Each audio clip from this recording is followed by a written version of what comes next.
Masa depan telah tiba.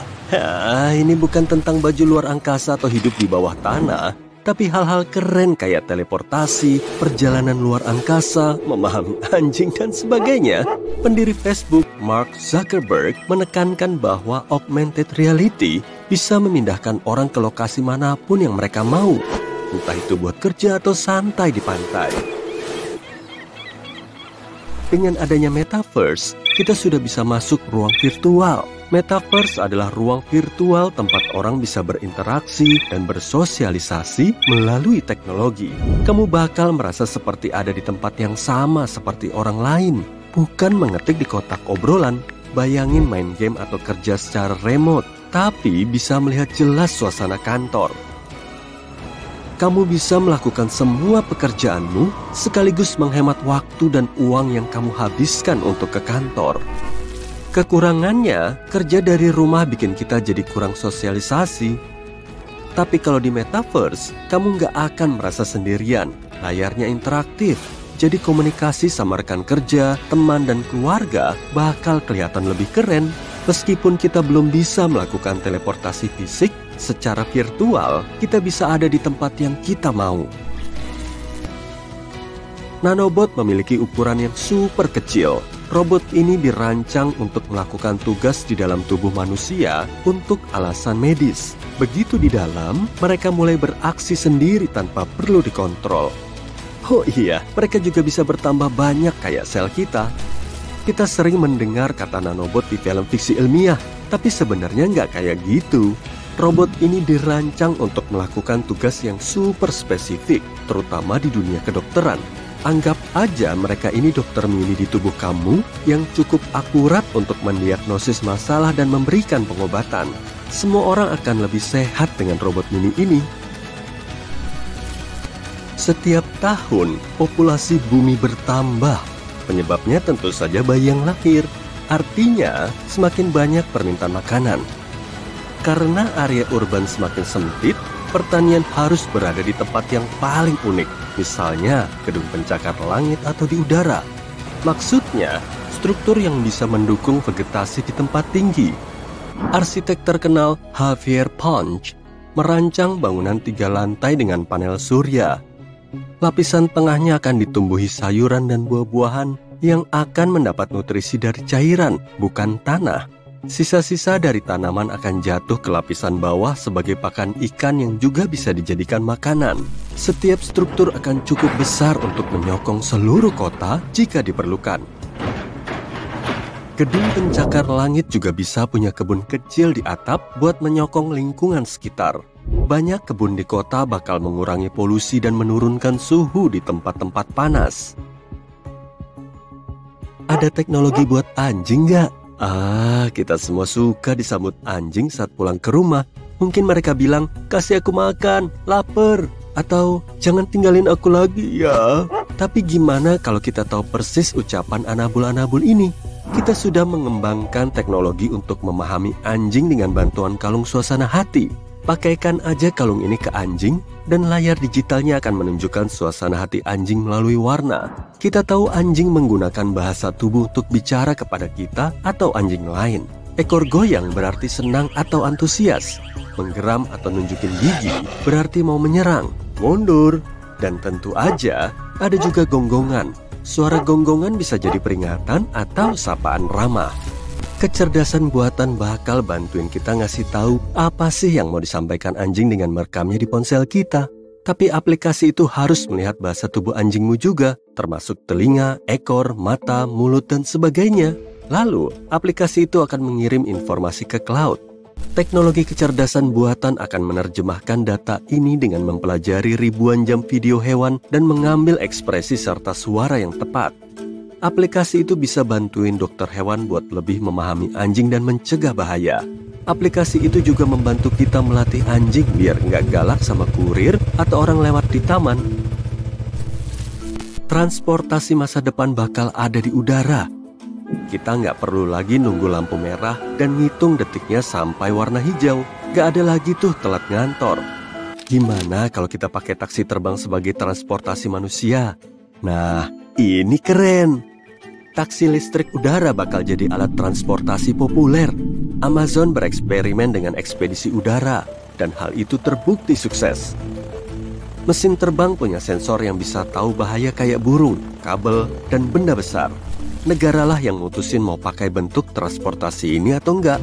Meskipun ada ekspedisi udara, pihak berwenang masih harus mikirin cara mengaturnya, bikin aturan, dan menerapkan keamanannya. Kalau taksi udara yang dikemudikan manusia, kita harus mikirin siapa yang memenuhi syarat buat jadi supirnya atau gimana model taksinya. Tapi kita mungkin bisa melihat langit dipenuhi taksi udara nanti. Masa depan restoran cepat saji bakal segera berubah. Udah ada kasir digital tempat kamu bisa pesan makanan dengan menyentuh layar dan bayar di sana tanpa berinteraksi dengan manusia. Mau tambah kentang goreng?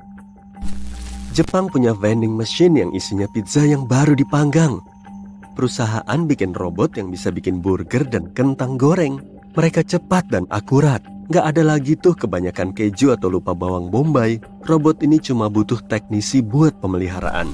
Coba bayangin, pergi ke restoran cepat saji, tapi nggak lihat satupun manusia di depanmu. Setelah milih menu, kamu kirim pesananmu ke kasir digital. Kamu bayar dan melihat robot bekerja. Kamu akan melihat lengan mekanis ngangkat penggorengan dan nyiapin burger di depan kamu. Jangan harap ada koki humanoid buat nyiapin pesanan kamu.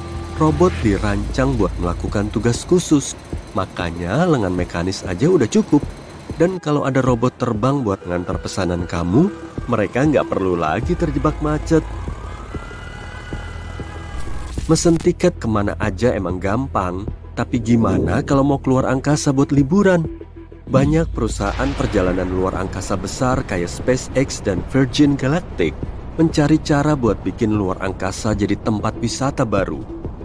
Kita bisa meluncur sampai stasiun luar angkasa internasional atau ke perbatasan atmosfer dan awal luar angkasa. Ada juga yang mencetuskan lift luar angkasa yang ngangkut orang ke stasiun luar angkasa. Ini berupa bangunan tinggi dari bumi sampai luar angkasa dengan lift yang membawa penumpang naik dan turun. Lift ini bikin perjalanan luar angkasa lebih mudah dan murah daripada meluncurkan roket. Kelak, internet mungkin akan tersedia di mana-mana di seluruh dunia. Itu keren banget sih. Sekarang cuma separuh populasi dunia yang terjamah internet. Perusahaan kayak Google menganggap internet sebagai hak asasi dan mencoba menggunakan balon helium untuk membawanya ke tempat terpencil. Ada juga perusahaan yang nyoba cara lain. Misalnya ngirim satelit mikro ke luar angkasa yang ukurannya sebesar kucing. Miau. Dengan tersedianya internet untuk semua, dunia akan berubah karena semua orang punya akses pada pengetahuan gratis. Bayangin batu bata yang bisa nyimpen data untuk mengalirkan listrik ke rumah. Proyek ini masih dalam tahap awal, tapi saintis di Amerika lagi mengembangkan batu bata pintar yang bisa menjadi masa depan konstruksi. Setiap 200 tahun lalu, 1821, seseorang mengetuk jendela lantai 2-mu. Padahal masih pagi, kamu pun melongok. Ada seorang pria dengan tongkat panjang menyusuri jalan sambil mengetuk jendela semua orang. Aneh? Enggak kok. Dia seorang penokrap. Gini, sebelum jam alarm menghiasi semua kamar, orang-orang ini berjalan menyusuri jalan guna membangunkan warga agar tidak terlambat kerja. Kamu pun bangun dan pergi ke kamar mandi. Hanya ada pispot di sana. Aduh, ya memang begini adanya. Maju cepat 200 tahun 2021. Lagu favoritmu membangunkanmu tidak terlalu keras, tidak terlalu samar. Kamu membuka mata, mengambil ponsel, mematikan alarm, dan lanjut scrolling. Sudah waktunya bangun dari kasur dan berangkat kerja. Kamu mandi, sikat gigi, membuat kopi, dan merebus 2 telur untuk sarapan. 10 menit kemudian, kamu sudah memakai pakaian kerja dan pergi keluar. Mobil, jalan raya, kemacetan. Nah, dahulu ada baskom besi berisi air dingin di sebelah cermin yang kemarin kamu isi dengan air dari sumur. Kamu mencuci wajah dan menyikat gigi dengan sikat gigi yang terbuat dari kayu dan bulu hewan keras. Pasta gigimu, bubuk yang terbuat dari batu bata tumbuk, arang, dan garam. Enak. Wah, apa kebersihan gigi orang-orang di masa ini sangat buruk? Sebenarnya tidak seburuk yang kamu kira. Mereka mengonsumsi makanan alami seperti gandum, beras, sayuran segar, dan buah-buahan. Makanan natural dan sehat ini tidak begitu merusak gigi. Tidak ada bahan pengawet ataupun bahan kimia tambahan. Orang-orang mengonsumsi makanan mengandung vitamin yang membuat gigi mereka lebih kuat dan lebih tahan bolong. Akan tetapi, orang kaya tidak begitu beruntung. Saat itu, gula adalah bahan elit kelas atas, dan permintaan dari orang kaya begitu tinggi. Pembuat makanan terus-menerus membuat makanan manis dan permen baru untuk mereka. Dan pastinya, semua gula ini menghancurkan gigi mereka. Kamu pun tidak bisa dengan mudah mampir ke dokter gigi dekat rumah. Sebab dokter gigimu mungkin juga tukang cukur rambutmu, atau bahkan pandai besi. Metode utama perawatan gigi sangat simpel. Cabut, cabut, cabut. Yang kamu mulai bicara seperti ini. Untungnya, gigimu baik-baik saja. Kamu jarang makan gula. Kamu juga tidak mandi, karena sudah mandi 7 hari lalu. Alasannya, menimba air dari sumur agak merepotkan. Kamu pun menyalakan api dan menaruh piring tanah liatmu di dekatnya untuk memanggang makanan mirip tortilla. Kemudian, kamu mendorongnya dengan segelas susu yang tentunya hangat. Kamu tidak punya kulkas, sama seperti orang lain. Seekor katak berenang di gentong susumu. Kamu tahu tentang tips ini dari seorang pelancong aneh yang kamu temui tempo hari. Kulit katak mengeluarkan zat khusus yang mematikan mikroba. Jadi, susumu tidak basi. Kamu cuma punya 2 set pakaian. Jadi, hidupmu lumayan lancar. Salah satu pakaianmu sedang ada di penjahit. Setelan favoritmu yang kamu cuci menggunakan lindi di sungai kemarin sudah kering dan siap. Kamu mengenakannya. Ya ampun, bajumu berlubang lagi. Ngengat-ngengat ini rakus sekali. Kamu pun keluar. Jalanannya kotor dan baunya parah. Orang-orang membuang berbaskom-baskom cairan ke jalan. Dalam beberapa dekade, semua rumah baru akan terhubung ke sistem pasokan air. Wow, kemajuan. Kamu naik kereta kuda, memberikan koin ke Pak Kusir, dan naik. Di masa sekarang, kamu sedang merayap di jalan raya. Menyebalkan sekali. Ada ratusan mobil lain dan udaranya panas sekali. Kamu menyalakan radio satelit. Mungkin ada informasi menarik. Wah, keren. Wahana penjelajah NASA paling anyar baru saja mengabadikan foto baru di Mars. Nah, dahulu saat naik kereta kuda, kamu mendengar teriakan penjual koran. Kamu meminta Pak Kusir berhenti dan membeli koran.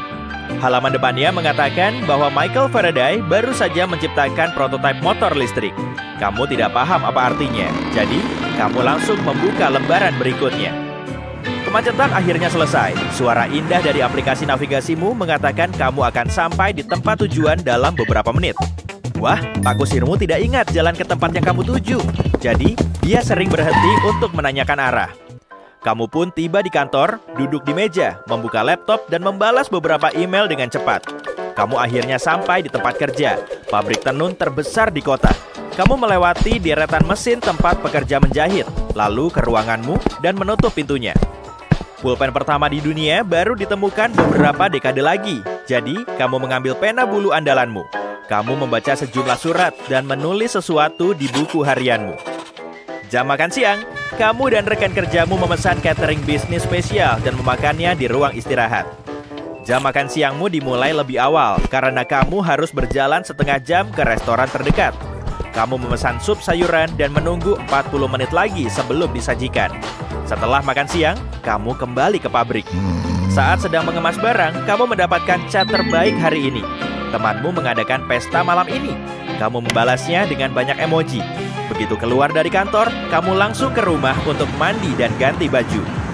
Tanganmu makin kaku karena terlalu banyak menulis. Kamu sudah membuat sekitar 40 lembar laporan akuntansi. Seorang pria muda datang dan memberimu amplop. Ini untukmu, Pak, dari Pak Hari. Dia pun pergi dan kamu membuka surat itu yang dikirim oleh kurir. Keren juga. Ini dari seorang teman lamamu. Dia mau mengadakan pesta di rumahnya. Semua orang diminta datang untuk mendengarkan keponakannya bermain musik. Malam yang menarik, musik bersama teman-teman favoritmu. Indah sekali. Kamu sampai di rumah, masuk ke kamar mandi dan mengenakan pakaian paling kece, tapi tidak terlalu mencolok.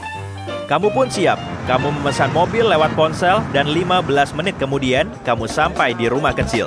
Kamu mendengar musik dan banyak orang mengobrol. Pesta ini pasti bakal seru. Kamu meninggalkan pabrik, naik kereta kuda lain dan pergi ke rumah temanmu. Sebelum itu, kamu mampir ke penjahit, mengambil setelanmu yang lain dan memintanya memperbaiki lubang di kaosmu. Perhentianmu selanjutnya adalah ke sebuah rumah megah. Sudah ada beberapa kereta kuda lain berjejer di sana, di dekat gerbang besi besar. Para wanita di sana mengenakan gaun indah dan para prianya mengenakan jas panjang serta topi tinggi. Semua orang berjalan menyusuri jalanan berlumpur ke pintu masuk utama. Pestanya seru sekali. Lantai dansanya epik dan kamu cuma bisa melihat banyak tangan terangkat ke udara. Kamu pernah melihat DJ ini dari Instagrammu. Dia baru membuat album baru. Kamu pun turun ke lantai dansa, menari, berjoget, tos sana-sini. Suasananya makin panas di sini. Sekarang kamu ke dapur untuk mencari minuman dingin. Ini adalah salah satu pesta terbaik dalam hidupmu. Seorang wanita cantik mulai melantunkan melodi yang indah di pianonya. Ini adalah Sonata nomor 31 karya Beethoven, salah satu lagunya yang paling terkenal. Kamu duduk di sofa mewah bersama tamu lain dan menikmati musiknya. Semua bertepuk tangan dan bersorak, dan makin menggila ketika lagunya berakhir. Respons apa lagi yang bisa kamu lakukan setelah mendengar Beethoven? Asik, musik jedak-jeduknya makin seru dan kamu terus berjoget sesuai irama dengan yang lain. Bassnya menggetarkan lantai, dinding, dan dirimu. Segera setelah konser ini selesai, tuan rumah mengundang semua tamu ke ruangan lain berisi prasmanan besar. Lobster, buah, sayuran panggang, roti hangat, roti gulung, kaviar merah dan hitam. Kamu tidak mau terlihat heboh, tapi kamu makan banyak sekali sampai perutmu mau meledak. Seseorang mengetuk pintu dan ternyata kiriman pizza, kentang goreng, dan sodanya sudah tiba. Mantap. Malam hampir berakhir. Kalian mengobrol sejenak, menari waltz, minum teh, dan makan buah lagi sebagai hidangan penutup. Sekarang sudah waktunya pulang. Kamu berjalan menyusuri jalanan berlumpur dan kereta kuda kembali menjemputmu. Sebelum tidur, kamu memakai pakaian tidur, mencuci muka, dan menyalakan lilin agar tetap hangat. Kamu menutup mata. Kamu masuk ke mimpi buruk. Ada ruangan gelap yang dikelilingi orang-orang asing. Ada suara aneh yang datang dari mana-mana. Rasanya seperti gempa musik. Kamu ikut menari, tapi gerakannya lebih heboh daripada tarian manapun yang pernah kamu lihat. Kamu bangun dengan keringat dingin di tengah malam. Pesta sudah berakhir, dan kamu ketiduran di rumah temanmu. Kamu bermimpi baru saja menghadiri pesta jadul yang indah. Tunggu, bukankah itu Beethoven?